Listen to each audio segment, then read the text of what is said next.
बनाउनु हुन्छ टोयलेट बनाउने अहिले बसी घर बनाउने अनि घर बनाउनु हुन्छ मलाई पनि सबैजनाले घर बनाउने है आफ्नो घर बनाउने म त जीवन बनाउँछु जीवन बनाउनु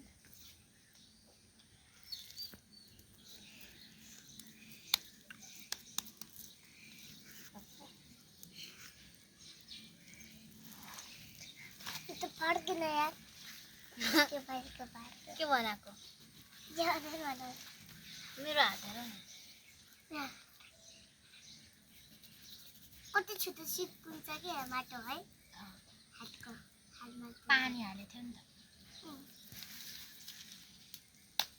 हामीले त यो बनाऊ मैले त हैन अब चाहिँ घर बनाउँछु यहाँ केक केक म बनाएर आउँछु केक म हाउस बनाउँछु म पनि हाउस बनाउँछु म हाउस ल हेर त यो त यहाँ अब घर घर खेली बसेछ त घरको काम चाहिँ कसले गर्छ भाडाहरू जुठै छ भाडा मोल भनेको त झन् यहीँ खेली बसेछ तँ बराबरको हो यो यत्रो यत्रो बच्चाहरूसँग खेलेर दिमाग नभएको काम गर्नु छैन खालि यहीँ खेली बस्ने खेल्ने उमेर हो यिनीहरू पो खेल्नु उमेर हो त तिम्रो तरुण नि भइसक्यो त भन्ने कुरो नमान्ने हिँड हजुरआमा म एकछिन खेल्छु नि घरमा आएर पछि काम गर्छु पर्दैन ढिलो भइसक्यो भोक लाग्यो मान्छेलाई खाना पकाउनु पर्छ दिमाग नभएको जतिखेर भने नि खालि केटीहरूसँग आएर खेल्ने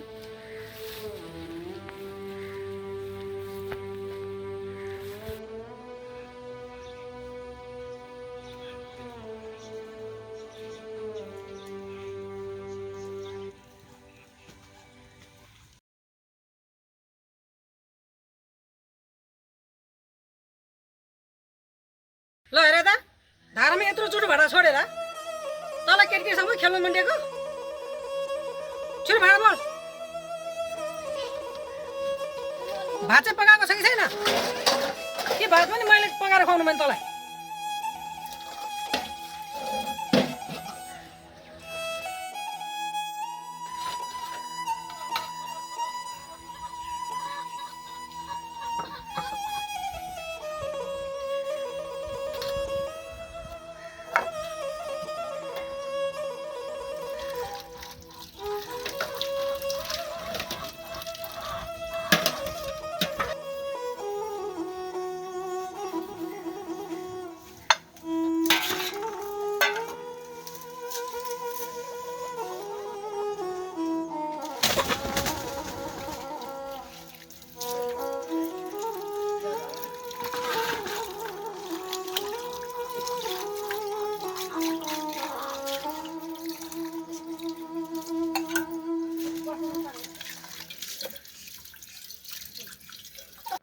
होइन यो लाछीले अहिलेसम्म भात पकाएको रहेनछ त आफूले यहाँ भुँडीमा मुसो कुदिसक्यो कतिखेर भात पकाएर दिने होला यसले अहिलेसम्म यसले भाडा माझिसके छैन के हो के गर्नु होला यसलाई त म जति भने पनि यसले खाना पकाएर कहिले टाइममा खुवाउँदैन मलाई त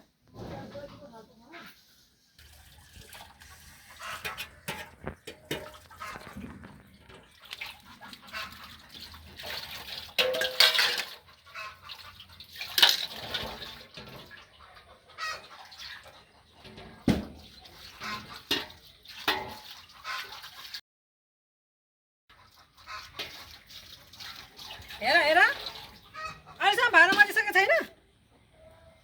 तैँले कतिखेर भात पकाएर दिन्छ मलाई ल हेर भाडा माझेको ढङ्ग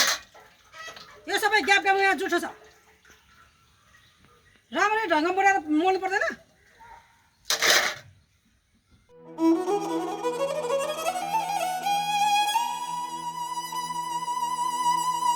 भाडा पनि तरिका यस्तो हुन्छ फेरि दोहोऱ्याएर माझ ढङ्ग नभएको जति सिकाए पनि नहुने तरुनी भइसक्यो त मान्छे त बच्चा त होइन त अब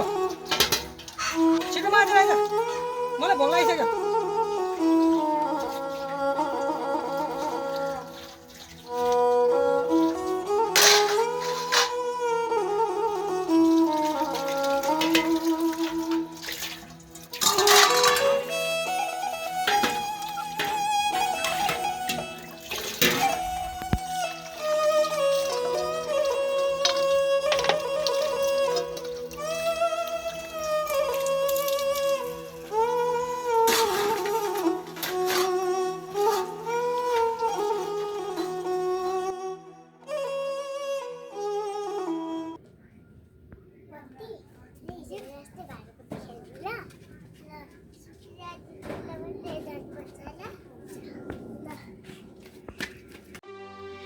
यदि मेरो आमा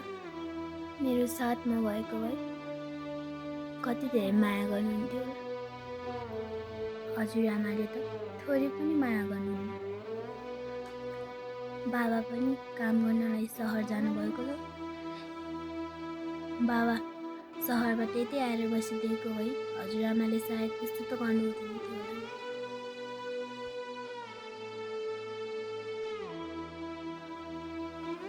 लो यो आलक्षी त यहाँ आएर बरु आएर बसिरहेको रहेछ के भयो तँलाई आमाको साह्रै याद आएको छ हजुरआमा। अहिले आमाको याद आएर के अन्त त सानो छँदै आमाले टोकेर खाइहालिस् याद आएर फर्केर आउने होइन हजुरआमा आमा त बित्नु भएको होइन र मैले कसरी टोकेँ? टोकेर खानै पर्छ ओइ लक्ष्मीको कारणले गर्दा आमा मरेर गएको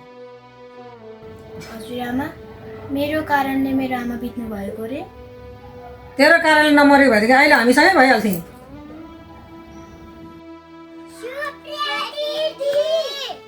ऊ तेरो त साथीहरू बोलाउन आइरहेको छ खेल्नु जाउँ भनेर बोलाउन आएको होला हजुरआमा म एकछिन खेलेर आउँछु नि। परेसँग कहीँ पनि जानु तँ गइसकेपछि यहाँ भाँडाकुँडाहरू कसले पखाल्छ घरको काम कसले गर्छ कहीँ पनि जाने होइन घरको काम गरेर बस खालि खेल्नुकै गाउँछ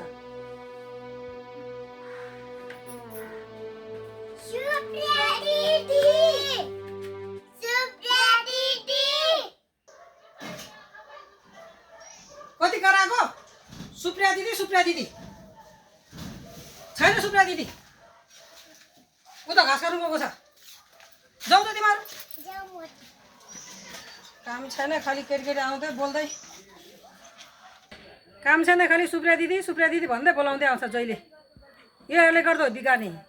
यो बच्चालाई कामै गर्नु दिँदैन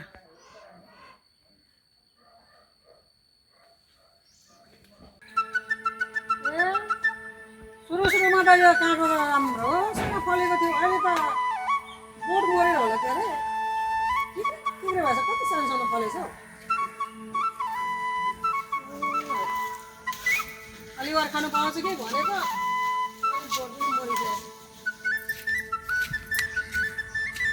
बहिनी के गर्दैछ हो? के हो नि दिदी हो काँक्रो त सुरुमा त कति राम्रो फलेको थियो है अहिले त बोट पनि मर्न लाग्छ के अरे पहेँलो भएर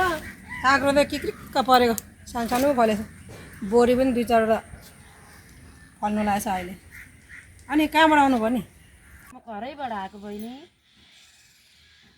अनि बहिनीले त नातिनीलाई खुब हेला गर्नुहुँदो रहेछ त। अनि दिदी यस्तो नचाहिँदो कुरा कसले सुनायो तपाईँलाई?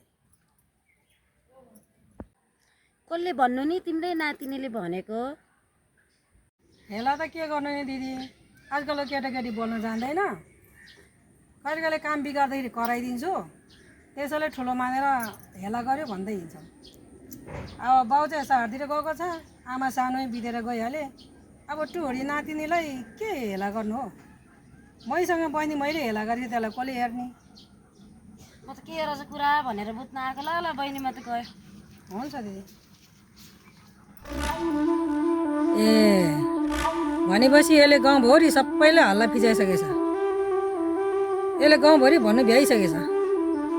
यसले त म घरमा आओस् न मैले जानेछु ए तँलाई छिने गाउँभरि कुरा लाउनु भ्याइसकेको छैन तँलाई त म मैले जानेछु तँले मैले के गर्यो मैले पिट्यो तँलाई नपिट्यो नि पिट्यो भन्ने लु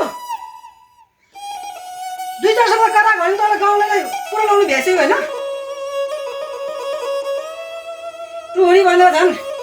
सँगै राखेर के अरे पढाइरहेको छु पालिरहेको छु आज मान्छेले मेरो कुरा काट्नु भ्याइसकेको तैँले आज पनि गाउँमा मेरो कुरा काटेको सुने भने नि तँलाई मैले जानेको छु तँलाई